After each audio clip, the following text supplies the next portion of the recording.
Hello મિત્રો નમસ્કાર। ગુજરાત ભાજપ સંગઠનની ટીમ છે એ જાહેર થઈ ગઈ છે। તો વિશ્વકર્માની ટીમમાં કોની હાકલપટ્ટી કરવામાં આવી ને ક્યાં નવા નામ છે એડ થયા છે, શા માટે પાટીદાર, જૈન કે બ્રહ્મ સમાજનું કદ છે એ ઘટ્યું છે અને સામે કોળી ઠાકોર એટલે કે ઓબીસી હોય, અનુસૂચિત જાતિ હોય, આદિવાસી સમાજ હોય તેનું કદ છે એ શા માટે આ સંગઠનમાં વધારવામાં આવ્યું છે? શું ભાજપની આ ટીમ પાછળ રણનીતિ હોઈ શકે? આ દરેક વાત પર આજના વિડીયોમાં વિગતે ચર્ચા કરવી છે। અમારી ચેનલમાં ભારતમાં અને ગુજરાતમાં જે બી ઘટનાઓ ઘટતી હોય તેને સરળ ભાષામાં સમજાવતો હોય છે। આવા નવા વિડીયો જોવા માટે અમારી ચેનલ તમે સબસ્ક્રાઇબ કરી શકો છો। તમારું સબસ્ક્રાઇબ કરવું, તમારી એક લાઇક કરી, તમારી એક સરસ મજાની કમેન્ટ કરવી, જેનાથી અમને આવા વિડીયો બનાવવા માટે પ્રોત્સાહન મળતું હોય છે। વિડીયોની શરૂઆત કરીએ। ગુજરાતમાં ભારતીય જનતા પાર્ટીની સંગઠનની ટીમની ઘણા સમયથી રાહ જોવાઈ રહી હતી, જે ટીમની જાહેરાત થઈ ચૂકી છે કે જગદીશ વિશ્વકર્માની ટીમમાં છે કોણ સામેલ થશે। અગાઉ સીઆર પાટીલની ટીમ અને આ ટીમમાં ઘણો ફરક છે। સીઆર પાટીલની ટીમમાં 6 થી 7 પાટીદાર,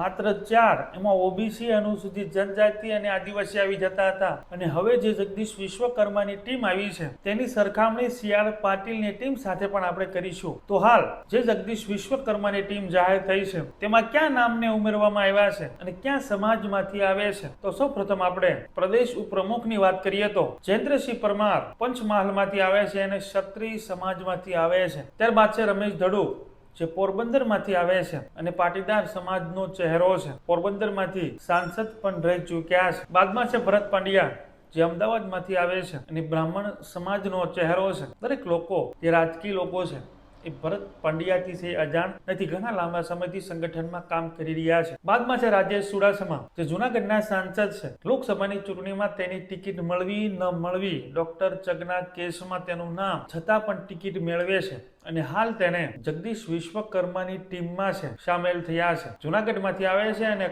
કોળી ઠાકોર, કોળી સમાજનો ચહેરો છે। બાદમાં છે નટુજી ઠાકોર, તે મહેસાણાથી આવે છે અને ઠાકોર સમાજનો ચહેરો છે, તેને પણ પ્રદેશ ઉપાધ્યક્ષ બનાવવામાં આવ્યા છે। બાદમાં ગીતાબેન રાઠવા, જે છોટા ઉદેપુરમાંથી આવે છે અને આદિવાસીનો ચહેરો છે, તેને પણ પ્રદેશ ઉપાધ્યક્ષ બનાવવામાં આવ્યા છે। ગૌતમભાઈ ગેડિયા સુરેન્દ્રનગરમાંથી આવે છે અને એ અનુસૂચિત જનજાતિમાંથી આવે છે, એટલે આ જગદીશ વિશ્વકર્માની ટીમમાં છે અનુસૂચિત જનજાતિ, ઓબીસી અને આદિવાસીઓને પણ સ્થાન આપવામાં આવ્યું છે। બાદમાં છે અરવિંદભાઈ પટેલ, જે વલસાડમાંથી આવે છે અને આદિવાસી ચહેરો છે। આ દરેક જે હું નામ બોલ્યો પ્રદેશ ઉપાધ્યક્ષમાં છે તેને સ્થાન મળ્યું છે। બાદમાં રસિક પ્રજાપતિ, તેને પણ પ્રદેશ ઉપાધ્યક્ષ છે એ વડોદરા શહેરમાંથી આવે છે અને ઓબીસી નો ચહેરો છે। બાદમાં છે ઝંખનાબેન પટેલ, 84 વિધાનસભા સીટ પર લાખોની લીડ સાથે છે જીતતા હતા અને અચાનક એની ટિકિટ છે કપાઈ છે। ખૂબ હોબાળો થયો, ખૂબ માંગ ઉઠી, વિરોધ થયો અને હવે ઝંખનાબેન પટેલને પ્રદેશ ઉપાધ્યક્ષ બનાવવામાં આવ્યા છે। કોળી સમાજનો ચહેરો છે, દક્ષિણ ગુજરાતના જે કોળી પટેલ છે ત્યાંનો ચહેરો છે અને જે તે સમયે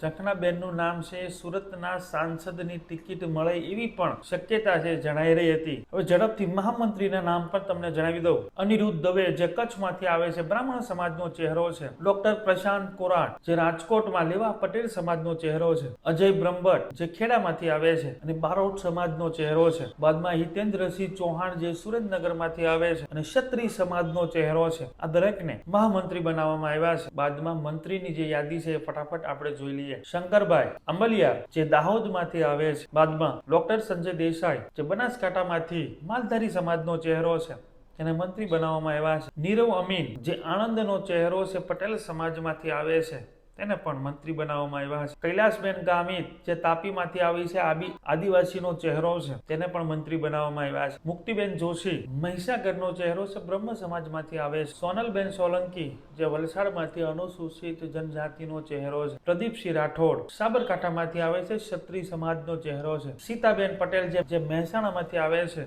પાટીદાર એટલે કે પટેલ સમાજનો ચહેરો છે। આશાબેન નકુમ, જામનગરમાંથી આવે છે, ઓબીસીનો ચહેરો છે, કદાચ આહિર સમાજમાંથી આવતા હોઈ શકે। ફરી એક વખત મહિલા બેન પટેલ, બનાસકાંઠામાંથી આવે છે અને પાટીદાર પટેલ સમાજનો ચહેરો છે। આ રીતે જગદીશ વિશ્વકર્માની ટીમમાં જ્ઞાતિ સમીકરણ પ્રમાણે જોઈએ તો પટેલ, ક્ષત્રિય અને બ્રાહ્મણ સમાજમાંથી 11 સ્થાન આપવામાં આવ્યા છે, જ્યારે તેની સામે 11 ઓબીસી, અનુસૂચિત જનજાતિ અને આદિવાસી સમાજ, એ ત્રણમાંથી 11 ને સ્થાન આપવામાં આવ્યું છે। અગાઉ સીઆર પાટીલની ટીમમાં માત્ર 4 જ ચહેરા, જેમાં ઓબીસી, અનુસૂચિત જનજાતિ અને આદિવાસી ત્રણેય સમાજ સમાજને માત્ર 4 સ્થાન મળ્યા હતા. જગદીશ વિશ્વકર્માની ટીમમાં ઓબીસી, આદિવાસી અને અનુસૂચિત જાતિના 11 ચહેરાને સ્થાન આપવામાં આવ્યું છે. જ્યારે તેની સામે જૈન સમાજના નામ છે એ કપાયા છે. પટેલ સમાજના નામ છે ઓછા થયા છે. પટેલ સમાજનું કદ ઘટ્યું છે. જૈન સમાજ એક પણ નામ જોવા મળી રહ્યું નથી. જે CR પાટીલની ટીમમાં હતું, કદાચ હર્ષ સંઘવીને છે ડેપ્યુટી મુખ્યમંત્રી બનાવવામાં આવ્યા એક કારણ હોઈ શકે. બાદમાં ચૌધરી સમાજમાંથી પણ કોઈ નામ છે એ દેખાઈ રહ્યું નથી. માલધારી સમાજને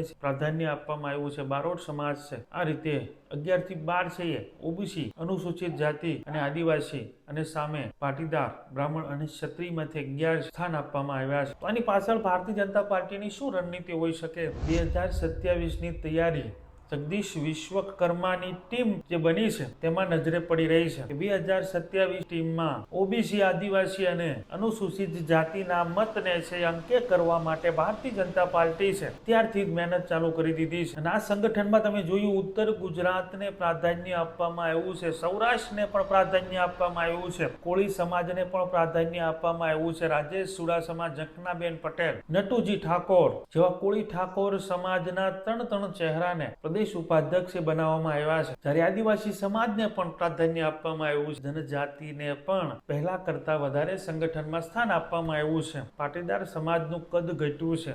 જૈન સમાજનું કદ છે ઘટ્યું છે. બ્રહ્મ સમાજનું છે કદ તેને જાળવી રાખ્યું છે. સ્થાનિક સ્વરાજ્યની ચૂંટણીમાં પણ આ દરેક આદિવાસી સમાજનો વિસ્તાર હોય, કોળી સમાજનો વિસ્તાર હોય કે પછી અનુસૂચિત જાતિનો જે વિસ્તાર છે તેની તાલુકા પંચાયત, જિલ્લા પંચાયત સીટો છે એ કવર કરવા માટે ને સ્થાનિક સ્વરાજ્યની ચૂંટણી પરથી છે 2027ની રણનીતિ બનાવવામાં આવશે. તનતોડ મહેનત ભારતીય જનતા પાર્ટી સ્થાનિક સ્વરાજ્યની છે તેમાં કરવાની છે. આ ટીમ જોતા છે લાગી રહ્યું છે. દરેક સમાજને પ્રાધાન્ય આપવામાં આવ્યું છે. સંગઠનમાં છે મેજોરિટી છે. અગાઉ આપણે જોયું છે ઓબીસી, આદિવાસી અને અનુસૂચિત જનજાતિ છે તેના ખૂબ ઓછા નામ છે આપણે જોયા છે, પરંતુ આ વખતે બંનેને સમતોલન રાખવામાં ભાજપ છે સફળ થઈ છે. આ જગદીશ વિશ્વકર્માની સંગઠનની ટીમ જાહેર થઈ છે, તેના પર તમારું શું કહેવું છે? તમારા વિચારો જરૂર કમેન્ટ બોક્સમાં રજૂ કરજો. અમારી ચેનલમાં ભારતમાં અને ગુજરાતમાં જે બી ઘટનાઓ ઘટતી હોય છે તેને સરળ ભાષામાં સમજાવતા હોય છે. આવા નવા વિડીયો જોવા માટે અમારી ચેનલ તમે સબસ્ક્રાઇબ કરી શકો છો. તમારું એક સબસ્ક્રાઇબ કરવું, તમારે એક લાઇક કરવી, તમારે એક સરસ મજાની કમેન્ટ કરવી, જેનાથી અમને આવા વિડીયો બનાવવા માટે પ્રોત્સાહન મળતું હોય છે.